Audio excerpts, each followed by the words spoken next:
dan teman-teman sekalian, terima kasih telah hadir di talkshow kita hari ini yang akan membahas topik penting, yaitu mengenai penerapan model dalam pembelajaran sejarah. Seperti yang kita ketahui, pembelajaran sejarah dianggap kurang menarik oleh sebagian siswa. Namun, dengan pendekatan yang tepat, khususnya dengan model assure, pembelajaran sejarah bisa menjadi lebih efektif. Saya, Kaisa, akan menjadi moderator diskusi hari ini. Sebelumnya akan kami tampilkan profil video dari kelompok kami. Selamat menyaksikan.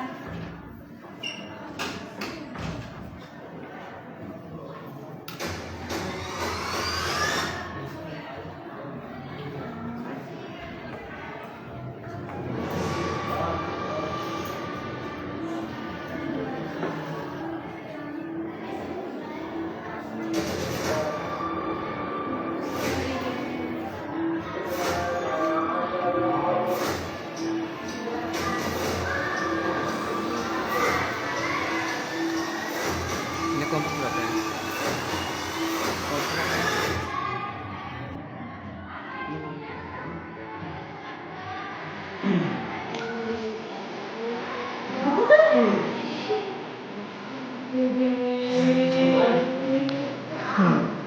Dingin.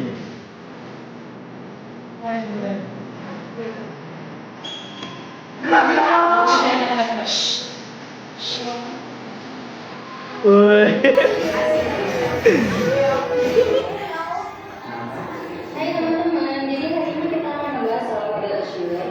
Dan gue mau bertanya, nanti kita podcast apa aja sih yang bakal dibahas?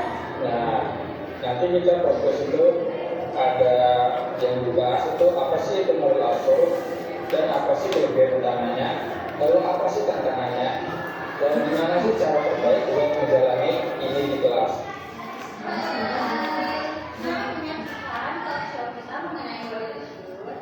Di hari Selasa. Bye-bye.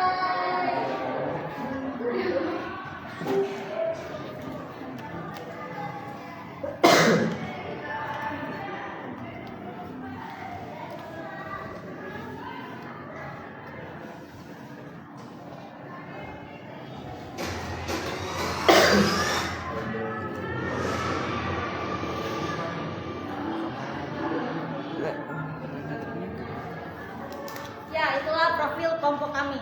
Di sini kita mulai saja. Ada rekan saya, Maisa, yang akan menjadi pemantik diskusi kita.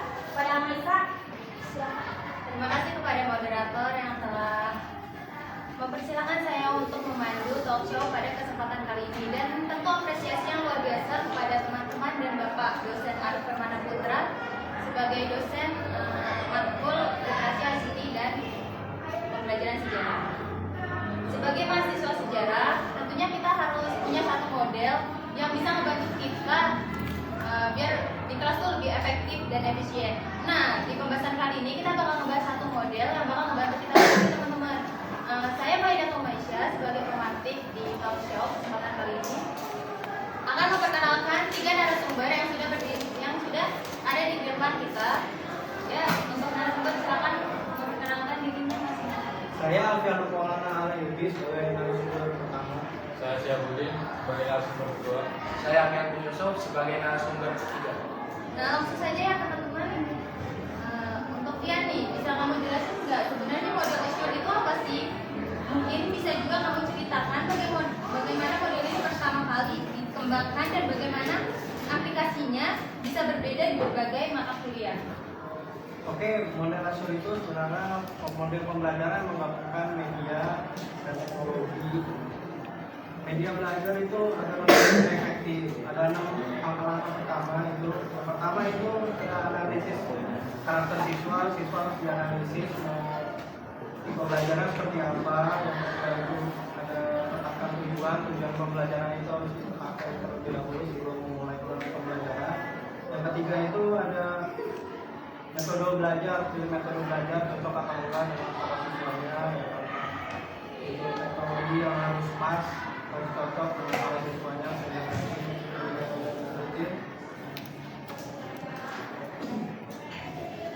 Yang kelima itu siswa harus aktif dalam pembelajaran. Yang kelima itu yang terakhir harus revisi, harus evaluasi setelah adanya pembelajaran. Itu udah sih berarti. Oh, berarti nggak cuma ngajarin materi doang ya, tapi juga nge-push biar siswa jadi lebih aktif. Jihad, menurut kamu nih, apa sih kelebihan utamanya model ini dibanding model lain? Ya betul. Yang paling kelihatan sih fleksibel. Yang bisa banget ngertiin teknologi. Guru bisa pakai berbagai media digital seperti video di YouTube, Coursera, atau platform lainnya yang bisa diakses kapan saja. Selain itu, dengan model ini siswa lebih mandiri karena mereka bisa belajar sesuai dengan mereka sendiri, mau visual, audio, kinestetik, atau cara lainnya. Jadi, ini sesuai preferensi mereka. Menariknya, model ini juga mengatasi tantangan perbedaan latar belakang siswa. Kalau ada yang lebih suka belajar dengan media tertentu, mereka bisa memilih metode yang cocok buat mereka. Dan satu lagi, model ini juga memudahkan kolaborasi antara siswa, bahkan lintas sekolah atau negara, melalui teknologi. Jadi, mereka bisa belajar dari berbagai sumber, tidak terbatas ruang dan waktu. Wah, keren juga ya. Jadi sangat cocok untuk pembelajaran abad ke-21 yang semakin dinamis dan global.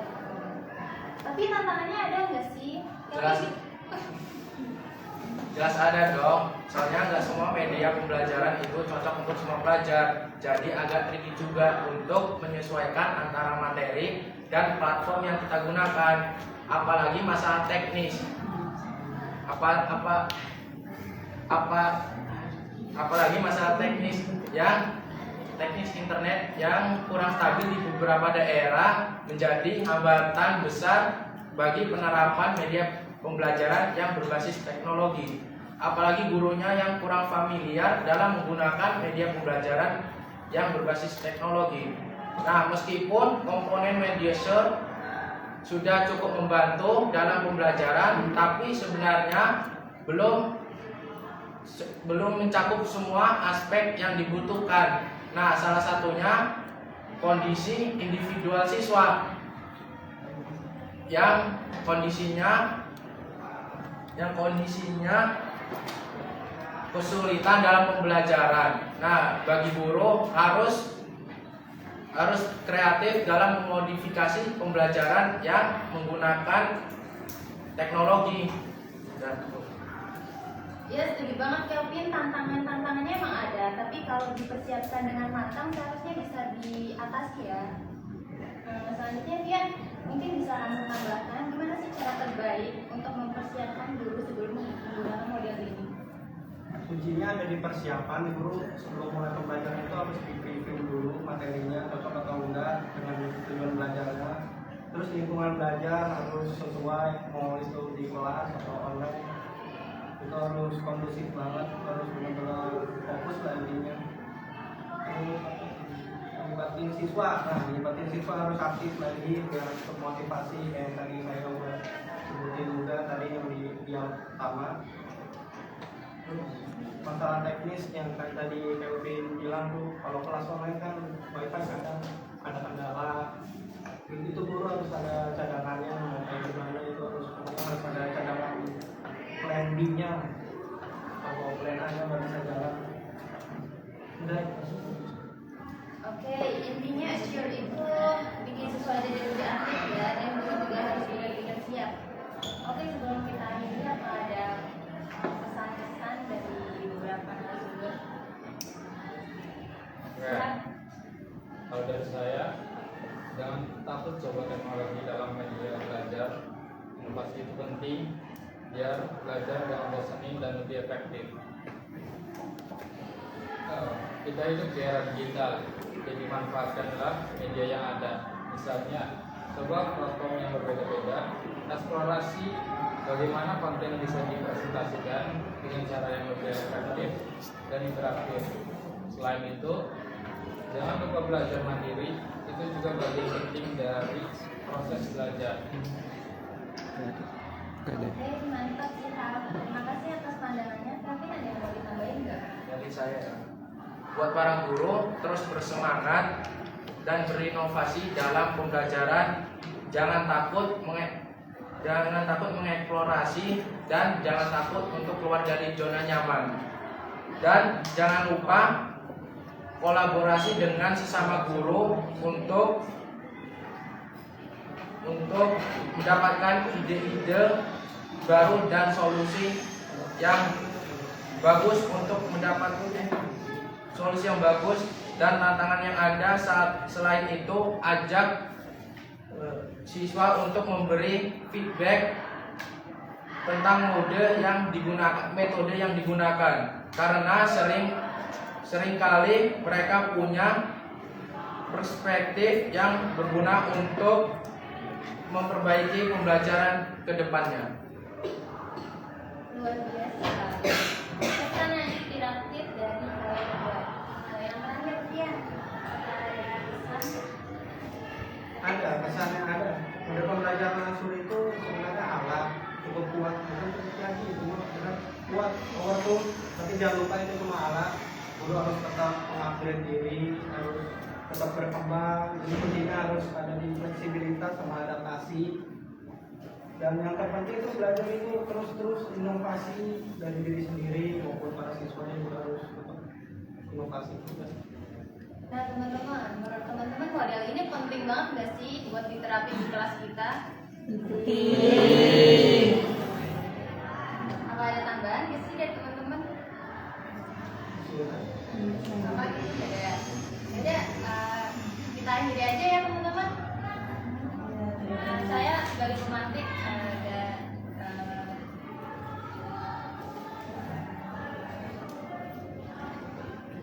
Ya, benar sekali ya. Jadi kesimpulannya dengan pendekatan yang tepat, pembelajaran sejarah tidak perlu dianggap membosankan lagi. Terima kasih kepada narasumber dan audiens yang telah hadir di talk show kita hari ini. Sampai sini saja talk show kita. Sampai jumpa di talk show berikutnya.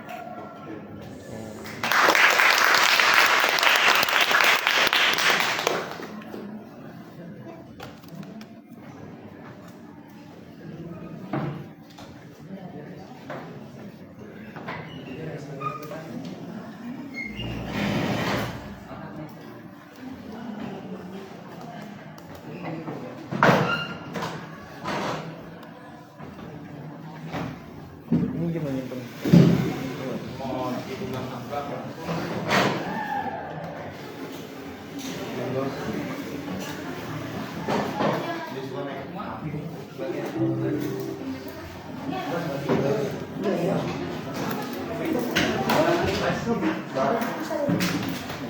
Udah dibuatin.